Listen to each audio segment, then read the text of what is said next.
Traditional tattoos called Batok were once a symbol of beauty, wealth, and strength. Patugpay hato. Matoy ada saga.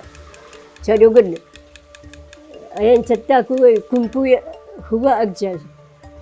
At 106 years old, Apa Wangod is the oldest person in the world practicing this Filipino art.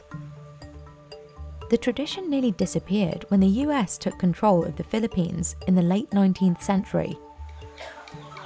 But Wangod never stopped tapping. Her persistence eventually landed her on the front cover of Vogue. Now she's a celebrity. Maliw dyan araw na dyan. Sa siya rinta, humaraka niya chime. Every week, hundreds of tourists will hike up miles to reach her isolated village. All for a chance to get one simple 3-dot tattoo, the only design Wangod still makes. So how did a centenarian woman save this art form? And can it survive without her? Wangod's village of Buscalan sits over 3,300 feet above sea level. And the only way of getting here is on foot. Wangod finds everything she needs to make her tattoos in her backyard. Sharp green thorns from pomelo and lemon trees will become her needles.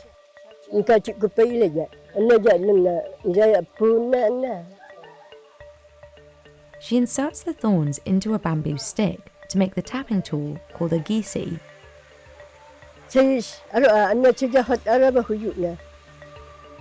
To make the ink, she scrapes the fine soot from a burnt pot and mixes it with water until it thickens. Wangod got her first tattoo when she was a teenager, almost a century ago. Ay iskay. Asiyot mo hato sana jaya. Sana huyun uwi. Apapakardaan. Marami mong hato taud. She's lost count of how many she has. Ilusun ko huyunan na dyan. Wangod does all her tattooing on the porch area outside her home. Each client brings their own gisi from local sellers. She dips a small twig in the ink and marks the design. With the gisi, she pierces the black ink into the skin, leaving behind a permanent mark. For elders of the Kalinga tribe, these tattoos are one of the most important possessions. They believe the markings are the only way for them to be recognized by their ancestors in the afterlife. Ugad ada sagun tabaton. Si kabatsayran na dyan. Si kabatsayran maanan na. Maan pailain na. Ana dyan kibatsay. Sa lukad. Uyayro aturan halito noon tihom. Aron sa rubatoy ah. Batok tattooing was once mainly practiced by men. But Wangod's father encouraged her to defy the tradition and learn the skill. Kuraro mong hato ata. Gubalab huwam no kamun. Amagos. Tiragid uwawin niya ko hato. For centuries, Batok tattoos were an essential part of society for tribes in the Cordillera region. Girls got their first as early as 13 to show they were ready for marriage. Many men earned their tattoos for headhunting, like modern-day military medals. The tribes believed they could bring luck to their people by beheading their enemies during battle. For each kill, headhunters would earn chest tattoos for their bravery. The tribe managed to survive centuries of colonization by Spain. But when the US took control of the country in 1898, headhunting was outlawed and the appeal of Batok tattoos waned. Christian missionaries considered the tattoos taboo, and tribespeople were told to cover them. The Philippines is the only Christian nation in the Far East. By the time the Philippines gained independence in 1946, many old indigenous practices had disappeared. High schools, grade schools, everything taught in English. Most Kalinga people worked in agriculture to make a living. Wangod laboured in the rice fields for decades too, but continued practicing tattooing on the side. May kakamul siya, mampati-pati saad, purasan saad, laid. Achichakuchubakus. In 2009, Wangod was featured in the Discovery Channel series Tattoo Hunter. And in 2023, even graced the cover of Vogue Philippines. Hollywood ka dyan. Yung tattoo siya dyan, picture yun. Sarasaon, mahoyili ka dyan. Nalagay nga na, araon, kahoy ka rin. Niwan tayo kay picture na.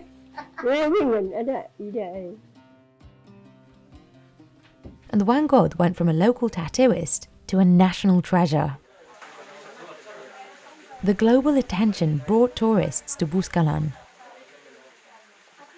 People travel 15 hours from the capital city, Manila, to get to her house. Katamaty pasikat yung kahit kayo. Tadumit na malam kayo. Makakasikat. Kayo aja daro. Wangod can tattoo up to 120 clients in a single weekend. Sa karubaw ka ta. Sa karubaw ka. Ara ason akay. Taman sikap na iba. Ara ewa. Lago na kahit tan ipapilit siya. Nakikubit mo kaya yung umi. So, kubit na sana tako niya. One by one, tourists sit on her porch, get their tattoos, and take pictures with her. Thank you so much. She's a celebrity here, so they are willing to wait for hours and endure the pain. Mansikap ang mga sikasit at sikuba atom. Nung sarahat aja mga sikasit at siriku aja. Sadan ikikino kay aja na. In the past, she made more elaborate designs, but her eyesight has gotten worse over the years. So nowadays, the 3 dots is Wangod's signature tattoo. They represent her and her 2 grandnieces, who are her apprentices, Elyang and Grace. Wangod leaves the more complex designs to them. A tattoo can cost between $5 and $40. Today, Grace is doing an arrow and fern design on a young Filipino who has been coming here since 2015. Peter Capocao has 9 Batok tattoos made by Wangod and other artists in Buscalan. It's really important that Filipino can actually embrace this culture because it's ours. And for him, the pain is worth it. I think I need some Coca-Cola. Nowadays, Wangod rarely gets new tattoos, but she made an exception in 2007 for a Filipino-American tattoo artist who travelled here from LA. El Festin brought his own replica tools he built with guava wood. I told her about the tools, and that's when she smiled and just gave me a tap on the shoulder, and she pointed at a tool, and then the translator was saying like, oh, I think she wants to get tattooed. And at first I was hesitant because I didn't want it to look like cultural appropriation or stolen valor. Elle says Wangod chose a tattoo pattern she saw on his arm. This is her favorite pattern. This in many different villages, it means different things, but to her it means the snake. It was like poetry on skin, you know? Like everything, our connection, our bridge. It just gave me like the tap on the shoulder, like good job, like a pat on the shoulder. Elle has been running his own shop specialising in tribal tattoos in Stanton, California since 2011. What's up, Rona? He moved here from the Philippines when he was 9 years old. He spent 2 decades studying the motifs and artefacts of Filipino indigenous tribes, including the Kalinga. Coming over here as an immigrant, we had to assimilate, and then we had to put that in the back burner of the culture. He says each pattern was used to tell a person's unique tribal story. It's almost like a resume. If you're a weaver, there will be weaving patterns there. This lady, you could tell she's very rich because hers is very detailed and stacked together. Today, El mostly tattoos with a modern gun, but he knows how to use dozens of traditional tools and often makes his own. He runs a 2-year apprenticeship where he teaches these methods to other artisans. Some, like Joseph Ash, work with El at the shop. This is called the ulagatan tool or the snake bite. It's originally from the Isnig area of the Philippines. I actually learned how to use this tool during my apprenticeship. With the amount of years I actually used this tool, I've actually gotten pretty damn quick with it. Clients can get custom tattoos based on their ancestors' motifs. This is going to be the start of a Visayan flower. It's just like the centerpiece, and then later the petals can go in around. So this is part of a traditional leg design. My family is originally from Visaya, so this one is based off of what like my ancestors would traditionally get. I'm the first generation born here, so for me it felt like it's more of a like awakening, going back to like celebrating where my family came from. In 1998, El co-founded the Mark of the Four Waves, an organisation that helps Filipinos and other indigenous groups connect with their roots through tattoos. They host social and educational events throughout the year. Next thing you know, there's just tidal wave of all these Filipinos really thirsty for like knowledge. And it was pretty amazing because what I was talking about, they experienced too. The tattoos have become a symbol of self-identity to clients and to the people working in his shop. As you grow up as a woman, Filipino woman, you're like not exactly feel the prettiest person, you know, and this helped me like kind of like accept myself more. I look at myself more like, okay, I look awesome now, you know, like, yeah. Because of Wangod, what was once deemed taboo is now sought after by locals and tourists in the Philippines. And a job that was traditionally reserved for men is predominantly done by women today. Another of Wangod's nieces, Eva Oge, runs her own tattoo business.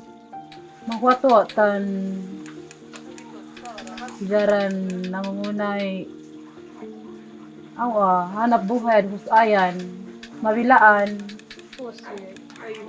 napatog naman ko kwato ta tan i-share ta rin nan ipailat ta sa usuga ili ng traditional goy inkokwato. And new businesses have sprung up all around the village. Today, there are over 150 artists practicing Batok in Buskalan.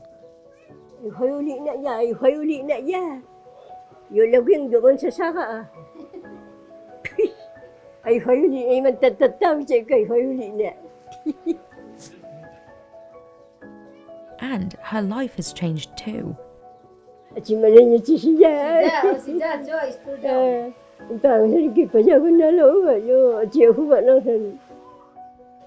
Wangod's legacy continues to live on through the next generation in Buskalan.